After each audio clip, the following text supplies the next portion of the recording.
माननीय प्रधानमंत्री श्री नरेंद्र मोदी जी के दूरदर्शी नेतृत्व में पिछले 8 सालों में कृषि एवं इससे जुड़े क्षेत्रों को आधुनिक बनाने और किसानों को सशक्त एवं आत्मनिर्भर बनाने के लिए कई महत्वपूर्ण कदम उठाए गए हैं।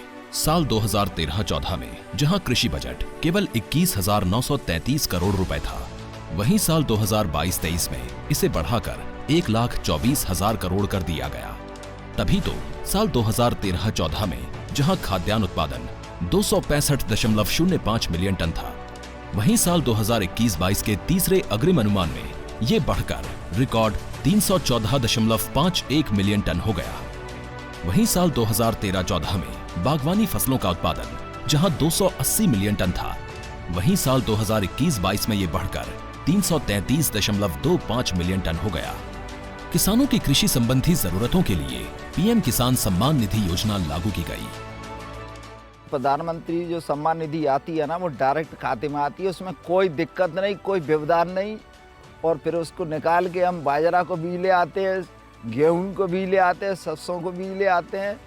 बातें हमारे जो खेल चल तो बढ़िया। अब तक 11.37 करोड़ से भी ज्यादा पात्र किसानों को 2 लाख करोड़ रुपए से भी ज्यादा राशि ट्रांसफर की जा चुकी है। किसानों को प्राकृतिक आपदा और बेमौसम बारिश से होने वाले फसल नुकसान से बचाने के लिए प्रधानमंत्री फसल बीमा योजना की शुरुआत की गई। हमने 1800 रुपये प्रीमियम भरा था। अधिक वर्षा होने की वजह से पूरी फसल खराब हो गई थी। उसका हमने इंश्योरेंस कंपनी को उनको सूचना दी और उनके प्रतिनिधि आके हमारे खेतों का निरीक्षण किया उन्होंने, और उसके बाद में फिर हमारा बीमा 2022 में 76,000 रुपये मुझे प्राप्त हुआ। अब तक 10.69 करोड़ से ज्यादा आवेदक किसानों को 1,18,195 करोड़ रुपए से भी ज्यादा का भुगतान किया गया है। साल 2014 के मुकाबले अब किसानों को दलहन, तिलहन और धान की उत्पादन लागत से 1.5 गुना ज्यादा एमएसपी दिया जा रहा है। इस बढ़े हुए एमएसपी दर पर साल 2020-21 में 991 लाख मीट्रिक टन से ज्यादा गेहूं व धान की खरीद हुई। 2,44,159 करोड़ रुपए मूल्य की गेहूं व धान की फसलों की रिकॉर्ड खरीदी हुई, जिससे 1.75 करोड़ से भी अधिक किसानों को फायदा हुआ। एग्री इंफ्रास्ट्रक्चर फंड के तहत 1 लाख करोड़ रुपए की मदद से कृषि और इससे संबंधित बुनियादी ढांचों को विकसित किया जा रहा है। AIF के थ्रू हमको लोन मिला, जिससे ये मिल चल रही है। इस क्षेत्र में ऐसी और भी मिलें और भी प्रोजेक्ट हैं जो चल रहे हैं। ये सरकार का बहुत अच्छा इनिशिएटिव है, जिससे गांव में खुशहाली आ रही है। 313.58 लाख से भी ज्यादा नए किसान क्रेडिट कार्ड जारी किए गए। मिट्टी में पोषक तत्वों के अधिकतम उपयोग करने के लिए किसानों को सॉइल हेल्थ कार्ड जारी करने की शुरुआत की गई। विभिन्न चरणों में अब तक 23 करोड़ से भी ज्यादा सॉइल हेल्थ कार्ड्स जारी किए जा चुके हैं। किसान की आय में बढ़ोतरी करने और पर्यावरण को स्वस्थ रखने के लिए परंपरागत कृषि विकास योजना को बढ़ावा दिया गया। ये गंगा के किनारे जैविक खेती करना ये बहुत ही जरूरी जो सरकार का उपक्रम है। प्रदूषण फैलता है, उससे भी उसको राहत मिलती है और इस तरह से फसल भी अच्छी होती है और उसकी गुणवत्ता भी अच्छी होती है। खेत स्तर पर जल उपयोग दक्षता बढ़ाने हेतु सूक्ष्म सिंचाई के प्रोत्साहन हेतु प्रति बूंद अधिक फसल योजना क्रियान्वित की जा रही है।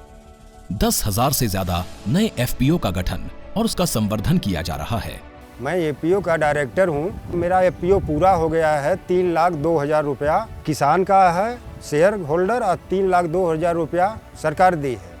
उससे हम लोग खाद बीज का दुकान किया हुआ। किसानों को उनकी फसल का उचित मूल्य दिलाने के लिए देश भर की मंडियों को आपस में ई-नाम प्लेटफॉर्म से जोड़ा जा रहा है। ग्रामीण स्तर पर रोजगार को बढ़ावा देने के लिए राष्ट्रीय मधुमक्खी पालन और शहद मिशन की शुरुआत की गई। देश को खाद्य तेल में आत्मनिर्भर बनाने के लिए राष्ट्रीय खाद्य तेल मिशन की शुरुआत की गई। इसके तहत 11,000 करोड़ रुपए से भी ज्यादा की राशि आवंटित की गई है। संवेदनशील कृषि उत्पादों की आवाजाही के लिए किसान रेल चलाई जा रही है। बहुत शीघ्र खराब होने वाले फल, सब्जियों एवं अन्य बागवानी उत्पादों की आवाजाही को सुनिश्चित करने के लिए किसान रेल का संचालन होने से किसानों को लाभ हो रहा है। कृषि को आधुनिक बनाने के लिए स्मार्ट उपकरण उपलब्ध करवाए जा रहे हैं। इसके अलावा सिंचाई, कीटनाशकों और पोषक तत्वों के छिड़काव के लिए ड्रोन टेक्नोलॉजी को भी अपनाया जा रहा है। हमारी सरकार किसानों के हित में हर संभव कदम उठा रही है। लगातार एक के बाद एक नए कदम उठाती जा रही है।